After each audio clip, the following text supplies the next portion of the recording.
संत शिरोमणि आचार्य गुरुवर श्री विद्यासागर जी महाराज की जय। और हम योग प्रणेता पूज्य मुनि श्री प्रणम्य सागर जी महाराज की जय। ओम अरहम नमः। श्री तत्वात् सूत्र के दूसरे अध्याय की कक्षा में आप सभी का स्वागत है। तो चलिए अब हम सभी अपने मोक्ष मार्ग को प्रशस्त करने के लिए पूज्य मुनि श्री का उद्बोधन सुनते हैं। मोक्षमार्गस्य नेतारं भेत्तारं कर्मभूरतां ज्ञातारं विश्वतत्त्वानां वन्दे तद्गुणलब्धये। देवादिदेव आदिम तीर्थंकर श्री ऋषभनाथ भगवान की, वर्तमान शासन नायक श्री वर्धमान महावीर भगवान की, परम पूज्य आचार्य गुरुवर श्री विद्यासागर जी महाराज की। अच्छा, आगे बढ़ते हैं। अज्ञान, अज्ञान नाम का ये औदयिक भाव है। कौन से नाम का? अज्ञान। अज्ञान क्या होता है? अब देखो, आत्मा ज्ञान स्वभावी है। यस स्वभावी आत्मा। आत्मा कैसा है? ज्ञान स्वभाव वाला है। जब तक इस आत्मा का ज्ञान स्वभाव प्रकट न हो जाए तब तक इस आत्मा के लिए अज्ञान नाम का औदयिक भाव बना ही रहता है।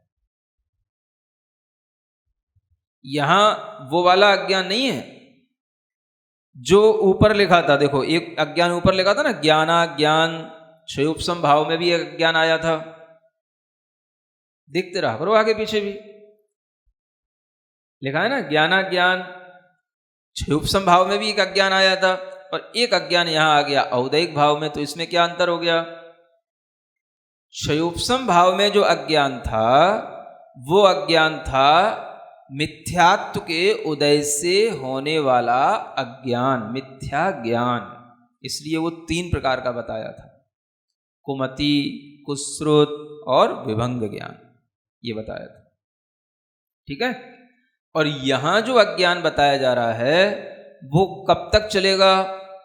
जब तक कि ज्ञान स्वभावी आत्मा का ज्ञान प्रकट ना हो जाए। यस स्वभावी आत्मा अपना ज्ञान पूरा का पूरा प्रकट ना कर ले। माने इस अज्ञान में औदयिक भाव रूप जो अनुभव है वो मिथ्या दृष्टियों को भी रहेगा और सम्यक दृष्टियों को भी रहेगा। समझ आ रहा है? मिथ्या दृष्टियों में भी सर्वत्र मिलेगा ये अज्ञान भाव और सम्यक दृष्टियों में भी सर्वत्र मिलेगा ये अज्ञान भाव, औदयिक वाला अज्ञान भाव। कब तक? जब तक कि ज्ञान स्वभावी आत्मा ज्ञान स्वभावी न रह जाए, न बन जाए, तब तक। क्या सुन रहे हो? समय सार पढ़ पढ़ के तो हमने ये समझ रखा है आत्मा तो ज्ञान स्वभावी है। वो तो देखो प्रकट दिख रहा है, आत्मा ज्ञान स्वभावी प्रकट अनुभव में आ रहा है, प्रत्यक्ष अनुभव में आ रहा है। और यहां क्या अनुभव में आ रहा है? जब तक आपके अंदर केवल ज्ञानावरण कर्म का उदय है तब तक आपके अंदर अज्ञान नाम का औदयिक भाव बना रहेगा। समझ आया? इसका मतलब क्या हुआ? पहले गुणस्थान से लेकर 12वें गुणस्थान तक यह अज्ञान भाव रहता है। इसको बोलते हैं औदयिक भाव। 13वें गुणस्थान में ही आत्मा ज्ञेय स्वभावी होता है। उससे पहले तो कहते रहो, होता कुछ नहीं है। और जो होता है वो तो होता ही है, वो तो जो नहीं भी कहते उसके लिए भी होता है। नहीं समझ आ रहा? मान लो एक इंद्रिय है, कुछ कह तो नहीं रहे कि मैं ज्ञेय स्वभावी आत्मा हूं, ज्ञान स्वभावी आत्मा हूं, तो वो भी है तो ज्ञान स्वभावी ही, नहीं कह पा रहे तो क्या है? बस इतना है, तुमको थोड़ी सी बोलने की अकल आ गई है, तुम ज्यादा बोलने लग गए हो। हुआ तो कुछ नहीं ना। हाँ, समझ लेना चाहिए, अंतर तो समझो। तो जो लोग ज्यादा समय सार पढ़ते रहते हैं, बस उन्हें ऐसा लगता है बस आत्मा ज्ञेय स्वभावी, आत्मा तो कुछ करता नहीं, आत्मा कुछ भोगता नहीं, आत्मा तो ज्ञान स्वभावी है। वो तो अनादिकाल से ही था, तुम्हें आज पता पड़ा? वो तो अनादिकाल से है। जिनको ये ज्ञान नहीं है उनका भी है, और तुम्हें आज पता पड़ गया तो तुम्हारा भी है। लेकिन हो क्या गया उससे? कोई ज्ञान स्वभाव प्रकट हो गया क्या? या समय सार में लिख दिया कि ज्ञान स्वभाव प्रकट हो गया, ज्ञान स्वभाव प्रत्यक्ष दिख रहा है, इसलिए ज्ञान स्वभावी आत्मा का अनुभव करना ही सम्यक दर्शन है। तो कहाँ तुम्हें अनुभव हो जाएगा ज्ञान स्वभावी आत्मा? 12वें गुण स्थान तक तो औदैहिक भाव है, अज्ञान है। ये सिद्धांत तो कोई भी छोड़ नहीं सकता। तो इस अज्ञान भाव का ही तुम्हें अनुभव होएगा, ज्ञान स्वभाव का अनुभव तो हो ही नहीं सकता। ये क्या कह दिया महाराज आपने? समय सार तो बिल्कुल ही आपने बिल्कुल ही धो दिया। समझ आ रहा है? अब या तो आप समय सार की बात सुन लो या फिर आप तत्वार सूत्र की बात मान लो। ये सिद्धांत है, वो अध्यात्म है। फिर क्या करें महाराज? एक माने कि दोनों मान लें? अगर दोनों मानना है तो दोनों भी मान सकते हो, जैसे हम मानते हैं, और एक मानना है तो फिर आप चॉइस कर लो किसको मानना है, सिद्धांत को मानना है कि अध्यात्म को मानना है ना? अगर आप सिद्धांत को समझेंगे तभी आप अध्यात्म को समझ पाएंगे। अध्यात्म कोई भी चीज को सिर्फ भावना के रूप में कहता है, सिद्धांत वस्तु स्थिति को बताता है। अध्यात्म में तो आपसे कह दिया आप राजा बेटा, कितने अच्छे बेटा हो गए, आप तो सम्यक ज्ञानी हो, तो आपको लगता है हाँ देखो मुझसे राजा बेटा कह दिया ना, मैं राजा बेटा हो गया। तो वैसे बेटा माँ के कहने से चुप हो जाता है, राजा बेटा, तो राजा बेटा हो गया वो। समझ आ रहा है? ऐसे ही अध्यात्म में ज्ञान स्वभावी आत्मा, ज्ञान स्वभावी आत्मा। तो माँ जिनवाणी आप बच्चों को केवल क्या कर रही है? पुचकार रही है, समझा रही है, तुम ज्ञान स्वभावी आत्मा हो। इसका मतलब ये नहीं हो गया कि तुम ज्ञान स्वभावी आत्मा हो गए, है ना? ज्ञान स्वभाव तो प्रकट तब होएगा जब अज्ञान का एक अंश भी न बचे। तो सिद्धांत जो होता है वो मुख्यतः हमें बताता है कि हम कहाँ हैं और कहाँ जाकर के हमें क्या मिलेगा। अध्यात्म में तो सब यहीं पे बैठे मिल जाता है। समझ में आ रहा है? तो सिद्धांत से ये मान करके चलो, जान करके चलो कि अज्ञान भाव, ये औदैहिक भाव का सद्भाव, इस कर्म, इस अज्ञान नाम के औदैहिक भाव की अनुभूति कहाँ तक होगी? हाँ, ध्यान में लीन, जो शुक्ल ध्यान में लीन मुनि महाराज हैं, उनको भी ज्ञान स्वभाव की अनुभूति नहीं तब तक होती जब तक ये अज्ञान नाम का औदैहिक भाव रहता है। समझ आ रहा है? इसलिए कभी कभी मैं थोड़ा तेजी में बोलता हूँ तो कई लोगों को लगता होगा महाराज हमारे विरुद्ध बोलते हैं, हमारी काट करते हैं, ऐसा करते हैं, वैसा करते हैं। समझ आ रहा है ना? तो तुमको इसलिए कि कुछ भी ABCD पता नहीं सिद्धांतों की और केवल एक ही चीज की रट लगाए रखते हो, इसलिए कभी कभी तेजी में कुछ कहना पड़ता है। समझ आ रहा है ना? जब बच्चा मानता नहीं है तो माँ को भी थोड़ा सा तेज आवाज में बोलना पड़ता है। कभी कभी तो वो जो रोटी बना रही होती तो बेलना भी हाथ में ले लेती है, तुम नहीं मानेगा। समझ आ रहा है? तो बेलना भी दिखा देती है उसको। क्या समझ आ रहा है? तो ऐसे बच्चे जब जिद करने बैठ जाते हैं कि मेरा तो ज्ञान स्वभाव प्रकट हो गया, मैं तो ज्ञान स्वभाव का आनंद ले रहा हूँ, तो ऐसे बच्चों की जिद देख करके कभी कभी ऐसा भाव आता है कि बच्चे और ज़्यादा अज्ञान में पढ़ते चले जा रहे हैं। तो आप इस बात को ध्यान में रखें। सिद्धांत देखो कितना स्पष्ट हमें हर चीज़ बताता है। ये हमारी आँखों पे पड़े हुए पर्दे हटाता है। अज्ञान अगर हमारे अंदर ज्ञान के ही कारण से पड़ रहा है तो उस अज्ञान को भी हम हटाने की कोशिश करें। ये जो अज्ञान भाव है ये पहले से लेकर के 12वें गुण स्थान तक है ना? और जो ऊपर क्षयोपशम नाम का अज्ञान था वो केवल पहले से 3रे गुण स्थान तक है। 4थे गुण स्थान में वो अज्ञान ज्ञान में परिवर्तित हो जाएगा। तो ऊपर ज्ञान और अज्ञान दो चीजें लिखी हैं, एक आत्मा में एक ही चीज रहेगी। क्षयोपशम भाव तो या तो ज्ञान भाव होएगा या अज्ञान भाव होएगा। या तो वो आत्मा सम्यक्त्व के साथ होएगी तो सम्यक दर्शन के साथ में ज्ञान सम्यक ज्ञान कहलाएगा, तो ज्ञान भाव क्षयोपशमिक कहलाएगा। और अगर अज्ञान भाव में आई आत्मा तो वहां मिथ्यात्व के साथ में जब आत्मा होगा तो वह अज्ञान के साथ में अज्ञान भाव का क्षोभसम भाव होएगा। लेकिन ये जो औदैहिक भाव है ये तो मिथ्या दृष्टि में भी है और सम्यक दृष्टि में भी है ना। अब देखो अज्ञान भाव की शुरुआत, मान लो जैसे एक इंद्रिय जीव है, समझे, एक इंद्रिय जीव में एकमात्र स्पर्शन इंद्रिय जन्य ज्ञान है, ठीक है ना। कुछ उसके लिए मतिक ज्ञान का क्षयोपशम है, कुछ श्रुत ज्ञान का भी है और वीर्यांतराय कर्म का क्षयोपशम है। इतना मात्र से उसके ज्ञान की परिणति चलती है। अब अन्य जो उसको रस का ज्ञान नहीं हो रहा, गंध का ज्ञान नहीं हो रहा, रूप का ज्ञान नहीं हो रहा, शब्द का ज्ञान नहीं हो रहा, ये क्यों नहीं हो रहा, क्यों नहीं हो रहा? अब यहां याद करो, सर्वघाती स्पर्धक इनकी शक्ति, इसके कारण से उस आत्मा के अंदर अन्य कोई भी इंद्रिय का ज्ञान उत्पन्न नहीं हो सकता। माने इन सब आवरणी सर्वघाती कर्मों का उदय है। यानी स्पर्शन इंद्रिय को छोड़ करके रसना इंद्रिय संबंधी मतिक ज्ञान, घ्राण इंद्रिय संबंधी मतिक ज्ञान, चक्षु इंद्रिय संबंधी मतिक ज्ञान, कर्ण इंद्रिय संबंधी मतिक ज्ञान के सर्वघाती स्पर्धकों का उदय होने के कारण से उसके अंदर उस इंद्रिय का कोई भी ज्ञान नहीं हो सकता। ये बताया था ना आपको, सर्वघाती माने सबका घात करने वाले। माने एक इंद्रिय जीव को रस का कोई ज्ञान क्यों नहीं होगा? क्योंकि उसके अंदर रसना इंद्रिय आवरण कर्म का सर्वघाती स्पर्धकों का इतना उदय है कि उसे रसना इंद्रिय की उपलब्धि नहीं हुई और इसलिए उसको कोई भी रस का भान नहीं होएगा। तो इतना उसके अंदर अज्ञान पड़ा है।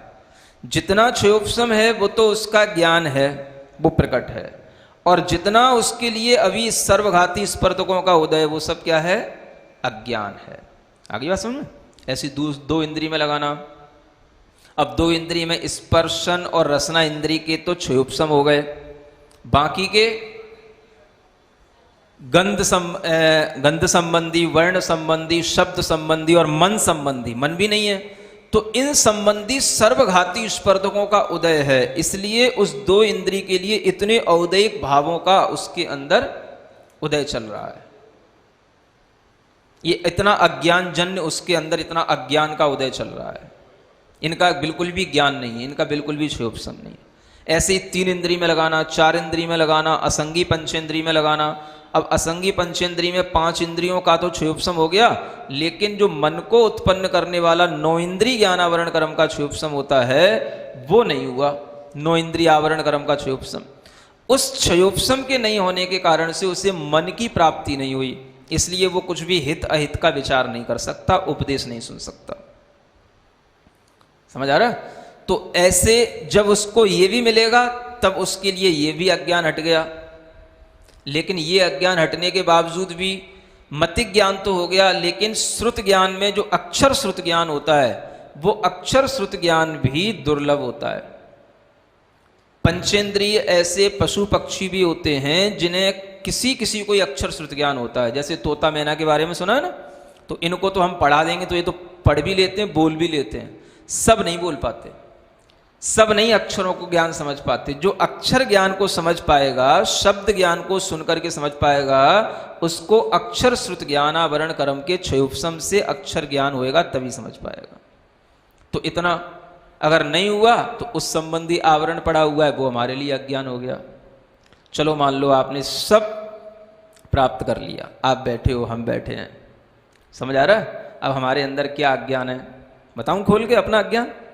देखो मति ज्ञानावरण कर्म की भी अभी बहुत क्षमताएं हैं। 9 योजन का स्पर्श कर सकता है उत्कृष्ट मति ज्ञान, स्पर्शन इंद्रिय के माध्यम से, रसना इंद्रिय के माध्यम से 9 योजन तक का रस चख सकता है। ये सब कुछ भी नहीं है, उस संबंधी अज्ञान ये आज भी बैठा है। समझ आ रहा है? श्रुत ज्ञान में अक्षर श्रुत ज्ञान तो है, लेकिन अक्षर श्रुत ज्ञान में भी जितना भी द्वादशांग के अक्षर हैं उन सब का ज्ञान नहीं होता। पूरा द्वादशांग का ज्ञान नहीं है, तो सकल श्रुत ज्ञान का अज्ञान अपने अंदर बैठा है, पूरा श्रुत ज्ञान नहीं है। समझ आ रहा है? थोड़ा थोड़ा क्षयोपशम है, पूरा तो नहीं है ना। तो जो नहीं है वो क्यों नहीं है? वही अज्ञान के कारण, वही अज्ञान है। अवधि ज्ञानावरण कर्म का पूरा उदय चल रहा है, उसके सर्वघाती स्पर्धकों का उदय है, इसी कारण से अवधि ज्ञान का तो थोड़ा भी क्षयोपशम नहीं है। चलो मतिक ज्ञान श्रुत ज्ञान के तो थोड़े थोड़े क्षयोपशम भी हैं, अवधि ज्ञान तो पूरा ही उदय में है। सर्वघाती स्पर्धक मतिक ज्ञान मने परे ज्ञान के भी पूरे सर्वघाती स्पर्धकों का उदय है, तो वो भी पूरा अज्ञान के साथ चल रहा है, और केवल ज्ञानावरण का तो उदय है ही। सो इसलिए ये तीनों ज्ञानावरणी कर्मों के फुल उदय अपनी पूरी स्ट्रेंथ के साथ आत्मा में अपना फल दिखा रहे हैं। इसलिए ये अज्ञान का भार ज्यादा है, ज्ञान थोड़ा है। सुन रहे हो? हमें तो ऐसे ही लगता है, आपको कुछ लगता हो तो अलग बात है। समझ आ रहा है? अब देखो जो अवधि ज्ञानी हैं उनके ऊपर भी अगर मने परे ज्ञान का उन्हें ज्ञान नहीं हुआ तो उस संबंधी अज्ञान, मने परे ज्ञान हो गया केवल ज्ञान नहीं हुआ तब तक उस संबंधी अज्ञान। तो ये अज्ञान इसीलिए कहा जब तक केवल ज्ञानावरण कर्म का उदय रहेगा तब तक ये अज्ञान चलता रहेगा। ये औदैहिक भाव है। तो जो रिद्धिधारी मुनि महाराज भी हैं, श्रुत केवली भी हैं, गणधर आदि भी हैं, वे भी जब तक केवल ज्ञान को प्राप्त नहीं कर लेते या जब तक वो ध्यान में भी बैठे हुए हैं तब तक भी उनके अंदर यह अज्ञान नाम का औदैहिक भाव चल रहा है। सिद्धांत तो सबके लिए है, चाहे हम हो चाहे आप हो या कोई भी हो। सिद्धांत किसी के साथ में पक्षपात नहीं करता। क्या सुन रहे हो? लिख लो। सिद्धांत किसी के साथ पक्षपात नहीं करता, अध्यात्म हमको पक्षपाती बना सकता है, क्योंकि उसकी तो कोई पहचान ही नहीं है। अध्यात्म की तो कोई पहचान ही नहीं है। हमने कह दिया ज्ञान स्वभावी आत्मा प्रकट है, आपने मान लिया, हाँ बोले हाँ प्रकट है तो प्रकट है। अब ना कि हमें प्रकट है ना तुम्हें प्रकट है, लेकिन हमने कह दिया तुमने भी कह दिया, हो गया प्रकट हो गया वो। समझ आ रहा है? तो क्या समझना, आज हमारे पास में ज्ञान अगर क्षयोपशम भाव के साथ रहेगा तो सम्यक ज्ञान तो हो सकता है, लेकिन अज्ञान का पूरा नाश होकर के हमारा ज्ञान स्वभाव आत्मा अभी को भी प्रकट नहीं हो सकता। ठीक है ना? ये अज्ञान नाम के औदैहिक भाव से अच्छे ढंग से समझ लेना। और यही बात आचार्य अकलंग देव आदि बड़े बड़े आचार्यों ने अपने टीका ग्रंथों में स्पष्ट रूप से लिखी है।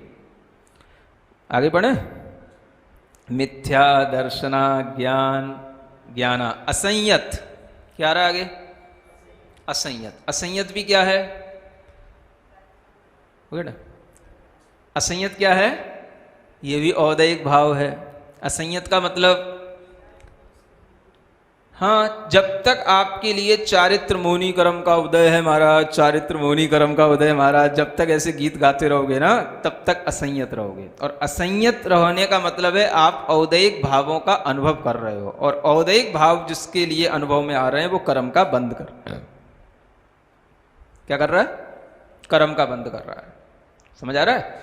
जैसे मिथ्या दर्शन कर्म बंद का कारण है औदैहिक भाव के कारण से, वैसे ही असंयत भाव भी औदैहिक भाव के कारण से कर्म बंद का कारण है। ठीक है? और इसी तरीके से असिद्धत्व नाम का भी एक औदैहिक भाव है, जिसका मतलब है जब तक आप सिद्ध नहीं बनेंगे तब तक आपके अंदर ये भाव रहेगा कि मैं सिद्ध नहीं हूं। इसी का नाम असिद्धत्व भाव है। अब लो, ये तो अज्ञान का भी बाबा है, इसने तो केवल ज्ञान को भी नहीं छोड़ा, क्योंकि केवल ज्ञानी भी अभी सिद्ध नहीं हुए, अरिहंत हुए। तो जब तक वो अरिहंत भी जब तक सिद्ध नहीं हो जाएंगे तब तक उनके अंदर भी ये असिद्धत्व भाव चलेगा। सिद्धांत किसी को नहीं छोड़ेगा। सुन रहे हो? हाँ, सिद्धांत तो सिद्धांत, संविधान चाहे उसमें जज आ जाए तो भी वही उसके लिए धारा लगेगी जो इसने, और चाहे जो संविधान बनाने वाले हैं उनने भी अगर कोई अपराध किया तो उनके लिए भी वही संविधान लगेगा। संविधान तो उसी का नाम है। तो सिद्धांत ही संविधान होता है। समझ आ रहा है? तो इसलिए जो अरिहंत हमें उपदेश दे रहे हैं वो अरिहंत भी नहीं, मैं तो सिद्ध जैसा हो गया, अब तो सिद्ध ही हो गया, अभी नहीं हो गए। वो खुद कह रहे हैं ये असिद्धत्व भाव कहां तक? जब तक सिद्ध नहीं हो। सिद्ध कब तक नहीं हो गए? 14वें गुण स्थान तक कोई भी सिद्ध नहीं होता और 14वें गुण स्थान के बाद ही जीव सिद्ध होता है। तो 14 गुण स्थान तक ये असिद्धत्व भाव आपके साथ रहने वाला है। अब आप सोचो, हम तो आज तक यही समझ रहे थे, मैं सिद्ध हूं, मैं सिद्ध स्वरूपी हूं, मैं सिद्ध बन गया हूं। समझ आ रहा है? तो इस सिद्ध स्वरूपी हूं ऐसा मानने में और सिद्ध होने में अभी कितना अंतर है। जमीन और आसमान भी छोटा कहना है। समझ आ रहा है? तो सिद्धांत पढ़ने से पता पड़ता है बेटा तुम कहाँ खड़े हो, है ना। इसलिए जो अध्यात्म ज़्यादा चिल्लाते हैं उन्हें थोड़ा सिद्धांत अच्छे से पढ़ना चाहिए, तभी उनके लिए कोई बात गले उतरेगी, तभी उन्हें कुछ अच्छा समझ में आएगा, है ना। बुरा तो नहीं मान रहे हैं? अध्यात्म पढ़ने वाले बुरा ना माने, थोड़ा ये देखें कि सिद्धांत ही हमें बताता है कि हम कहाँ खड़े हैं, हमारे नीचे जमीन है कि नहीं है। बोलो महावीर भगवान की। ओम अरहम नमा। तो चलिए आज की कक्षा का एक क्विक रिवीजन कर लेते हैं। आज हमने सैद्धांतिक और आध्यात्मिक दृष्टि में अंतर को समझा। हम सिद्धांत को समझने से ही अध्यात्म ठीक से समझ सकते हैं। जहाँ सिद्धांत चीज की वस्तु स्थिति बताता है, अध्यात्म उसे सिर्फ भावना रूप में बताता है। जहाँ सिद्धांत किसी के साथ पक्षपात नहीं करता और अरिहंत भगवान पर भी लगता है, वहीं अध्यात्म हमको पक्षपाती बना सकता है। सिद्धांत हर चीज स्पष्ट बताता है और हमारी आंखों पर पड़े हुए पर्दे हटाता है। तत्वाद सूत्र जी सिद्धांत है और समय सार जी अध्यात्म। आत्मा यत स्वभावी है। तत्वाद सूत्र के अनुसार आत्मा 13वें गुण स्थान में अज्ञान औद्रिक भाव को छोड़कर यत स्वभावी बनता है। समय सार जी पढ़कर भटकाने वाले लोगों को लगता है आत्मा सदा से ही यत स्वभावी है, वह ना भोगता है और ना करता, अतः उन्हें वर्तमान में प्रकट आत्मा की अनुभूति होती है। सिद्धांत के अनुसार अज्ञान औद्रिक भाव के कारण 12वें गुण स्थान से पहले ज्ञान स्वभावी आत्मा का अनुभव हो ही नहीं सकता। शुक्ल ध्यानी मुनि महाराज को भी नहीं। सिर्फ कहने मात्र से कोई ज्ञान स्वभावी नहीं हो जाता। सिद्धांत हमें बताता है कि हम कहाँ हैं और कहाँ जाकर हमें क्या मिलेगा। अध्यात्म मान लेता है। हमने अज्ञान क्षय उपशम भाव और अज्ञान औद्रिक भाव के अंतर को समझा। पहला भाव सिर्फ मिथ्या दृष्टि के होता है, तो दूसरा सम्यक दृष्टि और मिथ्या दृष्टि दोनों के। पहला भाव सिर्फ तीसरे गुण स्थान तक रहता है, तो दूसरा 1 से 12वें गुण स्थान तक रहता है। सम्यक दर्शन की प्राप्ति के बाद तीसरे गुण स्थान में अज्ञान क्षयोपशम भाव ज्ञान भाव बन जाता है। ज्ञान और अज्ञान में से एक आत्मा में एक ही चीज रहती है। अज्ञान क्षयोपशम भाव को समझते हुए हमने जाना कि एक इंद्रिय जीव में एकमात्र स्पर्शन इंद्रिय का ज्ञान है और शेष का अज्ञान।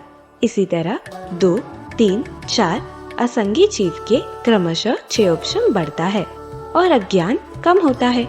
इसी क्रम में मति ज्ञान होने पर भी अक्षर श्रुत ज्ञान न होने से उस संबंधी अज्ञान रहता है। हमने जाना कि मन आदि प्राप्त करने के बाद भी हमारे अंदर अभी भी बहुत अज्ञान है। जैसे उत्कृष्ट स्पर्शन रसना इंद्रिय मति ज्ञान न होने से हम 9 योजन दूर स्थित वस्तु को विषय नहीं बना सकते। सकल श्रुत ज्ञान का हमें ज्ञान नहीं है। अवधि मनयपर्य आदि हमारे पास बिल्कुल नहीं है। चारित्र मोहनीय कर्म के उदय में असंयत औदैहिक भाव होता है। औदैहिक भाव होने के कारण यह कर्म बंध का कारण है। जब तक जीव सिद्ध नहीं बनेगा तब तक उसमें असिद्धत्व औदैहिक भाव रहेगा। यह अरिहंत भगवान के भी होता है और 14वें गुण स्थान में भी रहता है। तो चलिए अब हम सभी चिन्वानी स्तुति करेंगे और तत्पश्चात समय होगा आज के सवाल का। सिरिजिणवाणी जग कल्याणी जग जन मदतम मोहरी जणमण हारी गढ़हर हारी जम जरा भव रोग हरि तिथियराणम दिव्यझुणिम जो पड़ई सुणई मय्ये धारई णाणम सौखमणन्तं धर्य सासद मोक्ष पदम पावई सासद मोक्ष पदम पावई।